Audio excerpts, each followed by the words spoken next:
Mosh Medical Center boy chidom that school enso gina mu pampe afenso eba ne nsu obenoma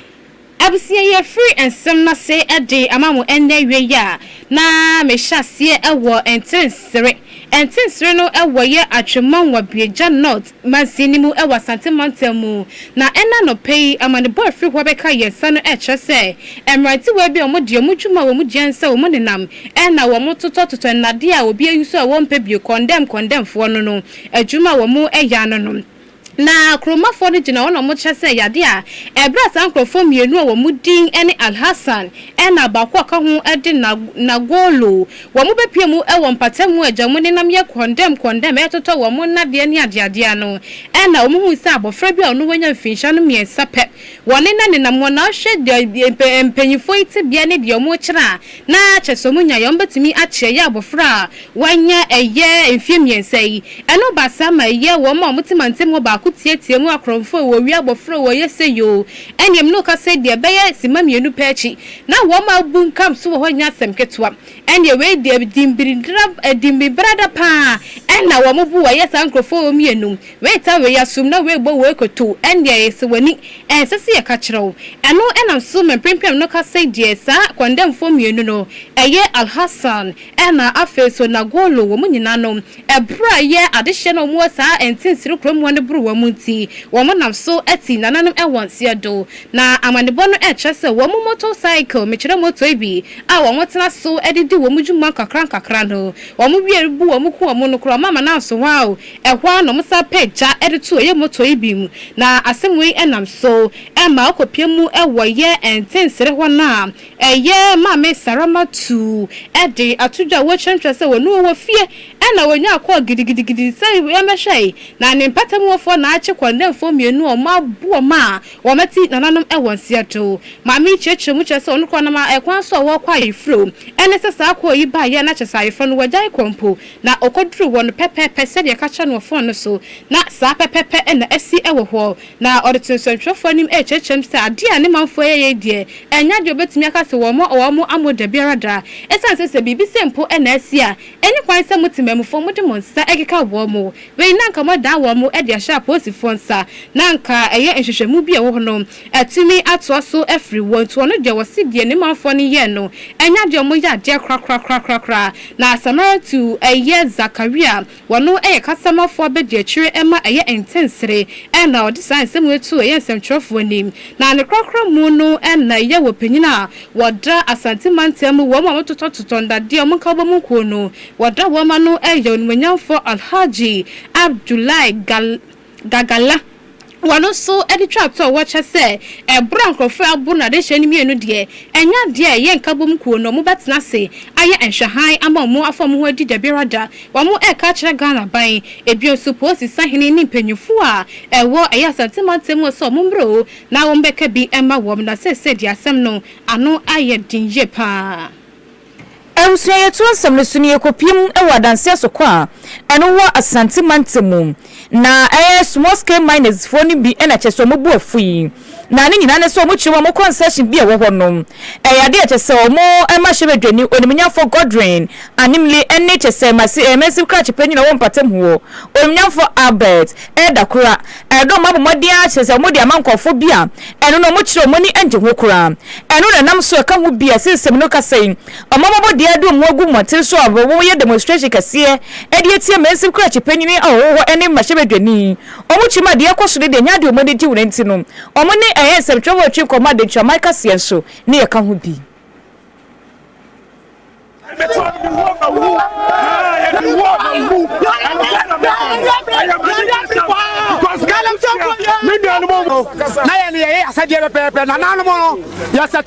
every month hey say every month it is kind of manage na video I say omo pay no omo months for there no say say omo ka dia yes no ye said yes omo ye man I said dia dan pa ho no everyone chira no ya ko dia blast yo wajuma ya blast le yo wajuma e chetuo e di somtom ko for soldiers for number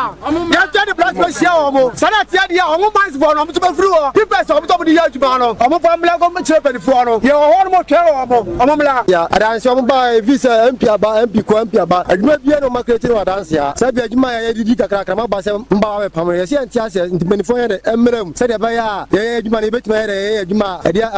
asumdwe ye de ebeba anya saria some say ye sensu ha ye adwuma ye da pepo so this ni kwa aba befe site this kwa aba site wo se sensu the city na mine for na ba se o me enne se ye mfira site no so enti embenifo mo mena we saria da so kwa de ye besi wa de enye ye sera ma embenifo aban ekwa aban ho na aban emmo enye eba sa no eba sa ne kobo MP amane ekobo MP amane MP se wo si oni mo fe na ma parliament kwa se mine bi se ye de awo ho enti eba sa no na DC no MP ni ye de se wo free DC se omodi ka kan wase mo ye de wi enti DC ne a she se oni mine fo na ko e ba ko se mo pam ye mo tua no de ne ye de ene na na me ya da se penifo na enti en se kira se adwuma ne nya che mo kuye adanse so kwa penifo ku ye di abro na menim kure na mudi ye ende mo ya ma bibi ye si adanse man because of ya dance for dia ne ato abaye ene ayifo nyina aseme manfo na se na adwuma we ya 30 years na se mudi one day aba pam ye furo se ne ye de na me ko bokọ no tete musi president aso kwa dia and mamba for wey adanse so kwati memfo ne bi me kire small scale miners na omobo fo ma hye bedwani ene omensi krachi penin abusia ya toso ewo eye ensenfoforo ma na medimu gina mu ewo ye dom kuma mo ga na ye mrahye bedwafie no akache na ya besim wo ye nkase ma hodro se wo mo ebi ma che wo mu me kire ye dom kuma mo ye mrahye bedwafie obi ma che wo mu na ja wo mo ni na nam kokwa ase na mo ni akuafo ho edididi nkoma na endrada na ho akonya so mbepie mu ewo ye bonkro tepa eno ewo ahafo no north masinimu ewo ye asantemant na ewa bra mpanyifo kwa asetena ne eye kokko akuafo ebitina se eja mo twetwetwe nkomo efa kokko bo a aba fom ene adeadea ye hu yan se NDC fo nso ewo mantamu ho ende o mabo tent ahihye nkonya dendende achese wa mo so echese mo ne akuafo ewo mantamu ho no eba bedi ehyiamu adwendwene ye wo mo kokko ho ensem so eba salo ena kromafo ne tu dwa mo chese ehene ne ha enya de eba betena sesi ene NDC fo eba betwetwe nkomo bia afa ye kokko bo aba fom bia esanse mo na nkasa mo di nkati akoma dada ede be bio pa ena mo pese mo ka kire ye bio na eno basa no eye won de odi wo manim me kire dom kuma de odi wo manim eye onmunyafo franka na dompre one semtrofo twetwe nkomo ka sempi na eye wo hine popra wono so madehye wo bonkro ho eye na nakwadwa ensia a wotoso baako ene semtrofo didi enkomo ena wo chemche se ye nyina no ye nipa baako woyɛ manyo ko ni firi wa nyina ye nipa baako ene wo manga nam ha wano wanye se bia o mo ba betena se ababeka asem na ye ne ye o na mmom no mo ba no ma afa krata bia kyerɛ se ende anase da se ye ba betena se na ye ne timamfo wa ha twetwe nkomo ye hu yan se MPP fo aba mu dwa wa ha na NDC fo so akosisa tent ahihye nkonya guase ese ye ne ye ba na ye ne akuafo abaye adakeka ensem ena o se da bi o sadie we nye se bi obeka se me ye na manyosem enti wo kyerɛkyerɛ mu ɛma obi anya ne ho enti ase sɛ ɔno anya amanyɔsɛm na ɔyɛ de biara da ɛsan sɛ wɔyɛ ɔhene na anya amanyɔsɛm na wɔyɛ na mmom ɛkwan a NDC fo ne fa so ɛbɛbɔ odwa wɔ bro man kan kyerɛ panyi bia wɔ kurom hɔ ɛno ti ɛna ma no ɔkɔ stop wɔ ma na sɛ wɔka kyerɛ wɔ mo sɛ wɔ mu ngyae dwumadie na ɔmo ba bedi no wɔ hɔ no ɛnyɛ sɛ bia amanyɔsɛm ti ɛna ma no ɛnam so ɛkɔyɛ saa dwumadie ne de biara da oni akuafo hia no mo nya ba bia anko se ahafo no ha bonkrum krodue ya ye hyete pa ase yura ne na atepa man hene na meka asem ni bi no pese mi yi ade ba ko bi firi ho mesem ya manyo se ma ye no nananom ye no obi a ye kama ye no obi ani hawo na se wo pese wo di dwumadie wo hene bi kuro mu a mesere wo se bo modin ase obehu kuro ne mpanyimfo na da kura wo pese wo ye no wa ma ye hu ekwan da wa ya ka kiro ade bi asine wa hwe a obi wo ho no ye NDC ni obeka se nana bonkrum hene wa ma kwan ama NDC fo amaye dwumadie bi ne o ka no pina CCC fo no ho na medi atom ho se me na ma dwumadie na ama so esan se obi a wo amane dwumadi ye ekoso ye frɛ me fi kumase na me tu ka bai krata nso akɔ aban mu sɛ dwumadi sɛ eba so bo nkronkro dua mu a nea NDC fo bɛyɛ no me nim ho hwee enti sɛ me makwan wɔ mbedi sɛ adwuma no nnɛ ɛwɔ aban PV fo nso yɛ ɛwɔ ɛbere kro na mu a ɛde ne besie enti mɛsrɛ mo sɛ ɔpɛ sɛ wɔyɛ bibia wɔ ha yɛn ni nkyekye obia yɛ ma obia yɛ nua no mepɛ sɛ yɛyi saa de ne fi hɔ ne yɛde asomdue tena ne amanyɔsɛm na yɛyɛ no yɛayɛ amana boa obia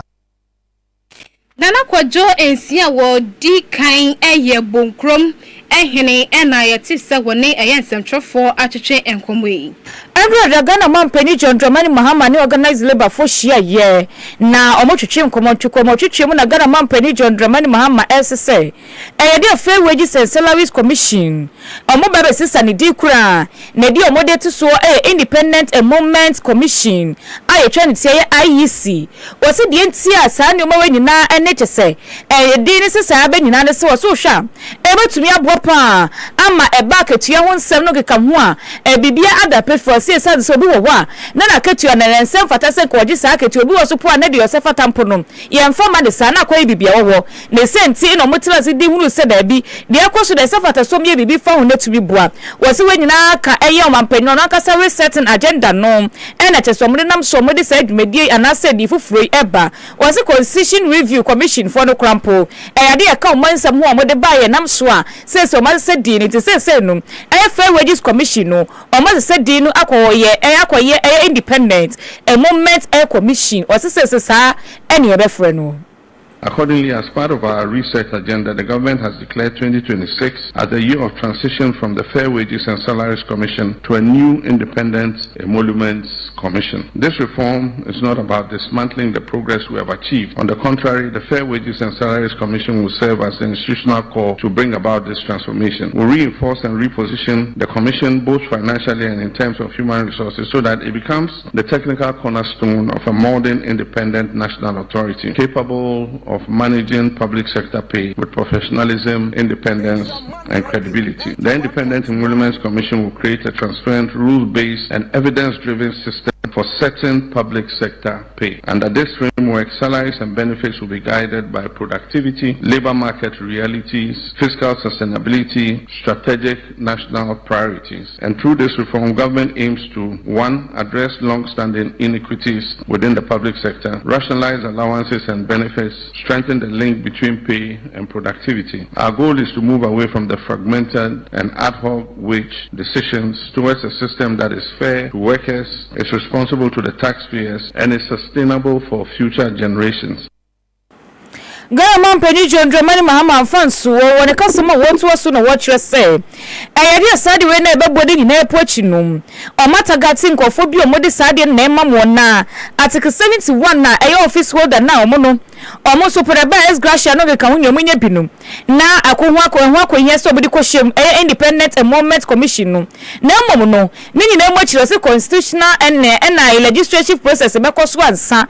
na mama kwa no mo so omdo mahyem a chese no bedi mu pa ento se so mo ka ho krampo na kwapim se constitutional review for de be ka ho asem ene legislative process ni nya be koso no enya de omo so no sa do de no omenya bi sesei. It is also important to clarify that the inclusion of Article 71 office holders will be undertaken only after the required constitutional amendments and legislative processes have been carried out and are complete. At that stage, the Commission would be elevated into a fully fledged constitutional authority that will be responsible for determining the emoluments of all public officers holders from the President,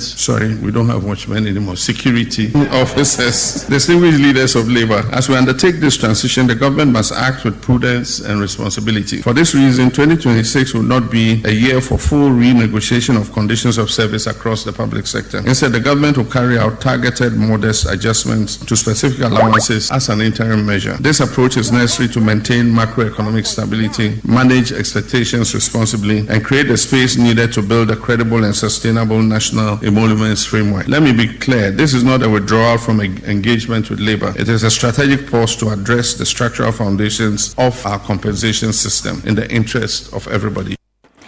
na enwechi no na Dr. George Smith Graham no CEO ma Fair Wages and Salaries Commission wono nso editor asese omutaga na mampani John Dramani Mahama chipa ewo saa eye adesonko a wopese woyei wo sesa Independent Movement Commission ya yasesa ne dia koye saa no omude omuta chire pa na omomode a enhwe se wobeye ebetumi aboa. Perspective of the Fair Wages and Salaries Commission, it is clear that the current architecture for managing public sector pay has reached its structural limits. What is required now is not simply another round of negotiations, but a structural reform of how remuneration itself is determined. And we are happy that Your Excellency of your suggestion to introduce the Independent Emolument Commission. Let me say that the Commission is ready for this great transformation and we will do our best. In the past, Your Excellency, we had an arrangement with Parliament where all bills that were passed in Parliament, once it concerns conditions of service, was referred to Fair Wages and Salaries Commission. But for some time now, we realized that arrangement was also stopped. And so institutions were going to Parliament, getting bills passed, and in the bills are the determination of conditions of service. And so it resulted in huge and different salary structures now within the public sector, completely destroying the single spine salary structure that we started. Your Excellency, as I indicated, we are grateful to you for declaring the 2026 as a year of transition. And together with my board and together with organized labor, we'll work out a plan to initiate the various consultative processes to ensure that we are able to, on the system, and help the Independent Emolument Commission come to fruition. Wanipo wakasai Dr. George Smith Graham wanene penipo the Fair Wages and Salaries Commission ano Abusia bibini Toma Plus na midi ho adanse akamfo ediama enwe seba ne yefun yade ko ade a bibini Toma Plus na wunya bidum ebebo adi wakagina mu pa ama won so won set me akawayaresa emi ti se wo bepia to a wo wramu ewo ye pharmacy shops eba ne herbal shops ni nyina benya bi ewo ho etimi ato bi na wanom na wankasa wo de adanse die no ebebreme se wo pebi ato a wo de agemen anase nchechemu bi atini media 0541 337-816 and 0256-431200 na yebejo so na enkomo bi ewo ho no yetimi ene watwetwe na wonso wanya wayaresa o paint papa e paint wadan a eye Big Joe Paint Enterprise ho no eye paint papa efie ene ho wo to koton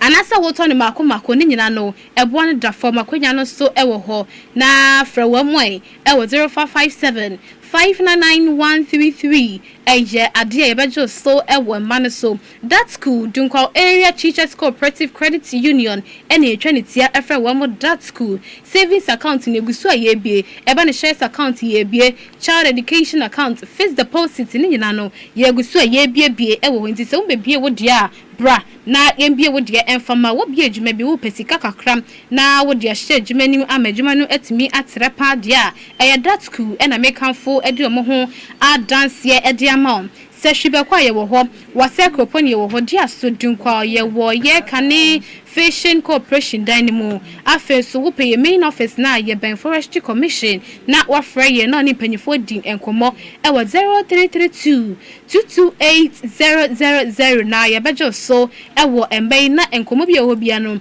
yatimi ene wo atwetwe ne kama Domosh Medical Center Adaroma de bia meka entna se e ma yade a eni kwan senke eku no emfa wo kwanse age wo bra emre ne enda nyakopon de man enso ye wo de hyede na kopiem e wo de kura na de kwa na ye nya check up kakra OPD any general consultation ye wa nurse fo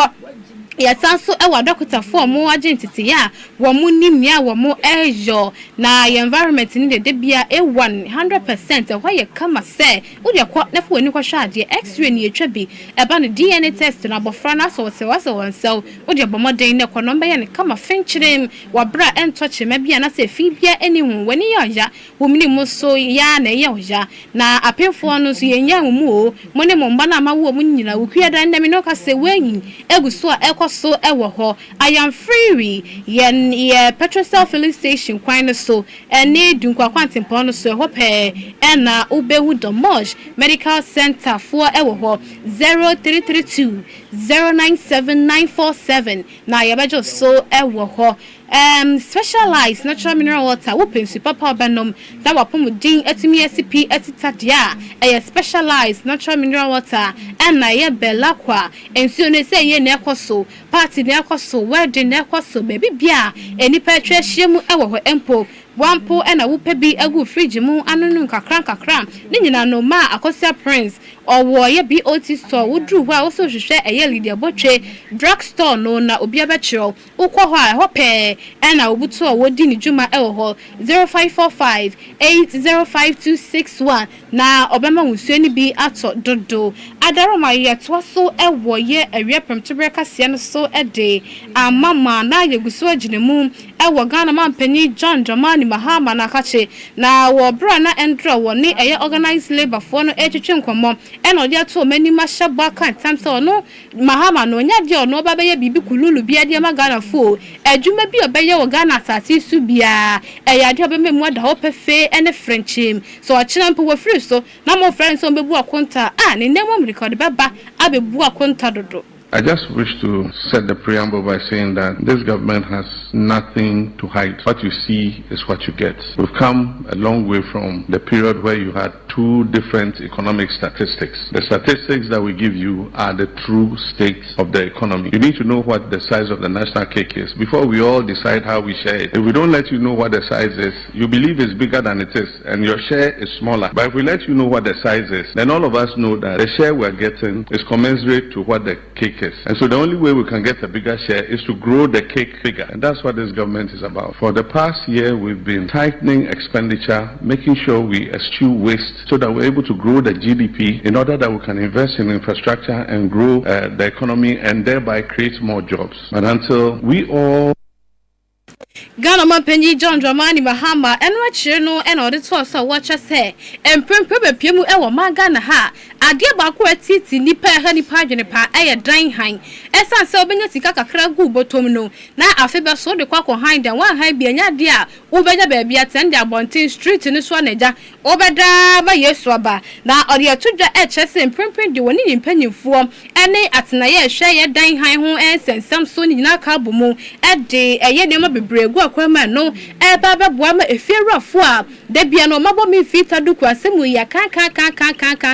se abusumi nsia ekọ betumi agye edan no na nipa kọ no watinem obi ho so de onpene saa wo pa afi baako anasa afi mienu wa fa osika na amasa ade ne ekọ na wo no so emfa ne dan eno na ye Ghana Mampenyi John Dramani Mahama ede eye futu na se wo ka kire Ghana timemfo nyina se wa woni dan ni bi na obi dia akọ no wo kwa na osika no ye busumi nsia na so wonjia wo ho kwan se ode bekọ asuye a ehwe sansensen no so no akọ ka kire wo mo na omo so behwe se emre se na efata betimi eni sa efiewra kro no edi nyonyonyo no pa so yet once no so was said media kroya say na wonimnyafo Dr. Kasio atofo no ye osofo hwens yes kasem so maimu enso din sebetu dwa wase no watwe so mai Ghana mu hasenum se wo bapa ban sika wo boka wo ho pa eye chese employee compensation wo chemu ha mu chemu aduasan kro de sika no ko ho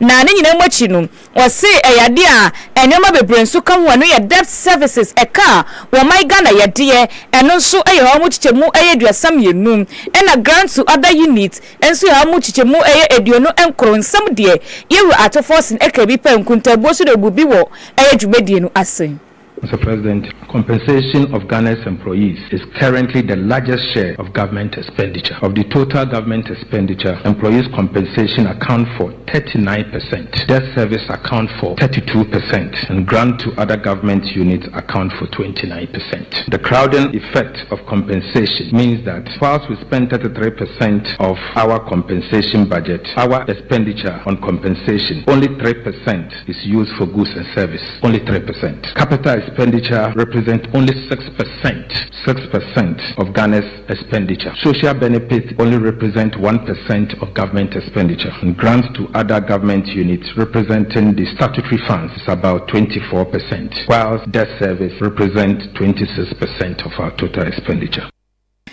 na anyway chine doctor ato forsen eto so won nto so na o kire say wo my gana mo se sisi an sikani wosa na ni nyina mo kire aban so adwure ti be fom say ese fota so mo fa adwumayfo no mo di dwuma e wo my gana muntiri se no recruitment go so e ko so mo fa adwumayfo se ni nyina mo chi no aban yi wadwe se wo beboa pa manpuntu akoso ntia no de o meye na tumi abo my gana. The 2026 agreement between government and organized labor still holds. In fact, per the 9th November 2025 agreement on the 2026 base pay, government committed to engage with unions on outstanding conditions of service and undertake critical recruitment into the public service, all within budget constraints. In this regard, government has commenced processes for the recruitment of staff into the public service. Fair Wages and Salaries Commission has also commenced negotiations with organized labor on review of conditions of service, and very soon will be approved.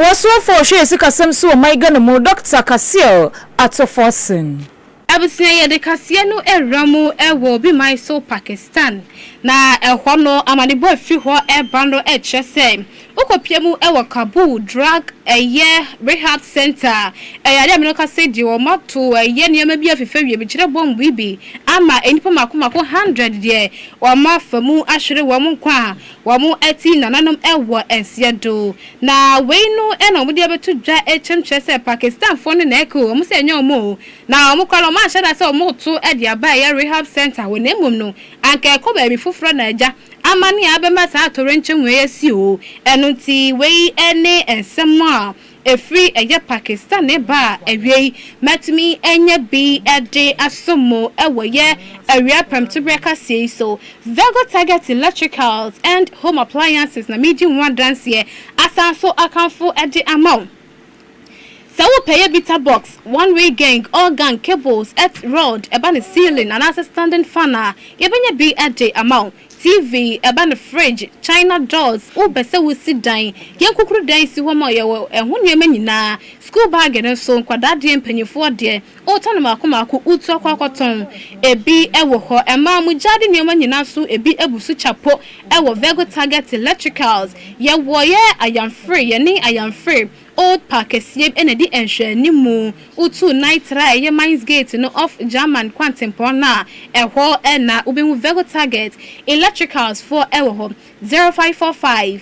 501710 na yebejo so utu okoton woto na mako akwenya no ewo ho edemausa yenjina we so na eye area pamtwe kasia yede ebesomo no yemfa ni nyina ensi ewo ha alispokua enchi wone eye to park ebusia panyina yetu na de so and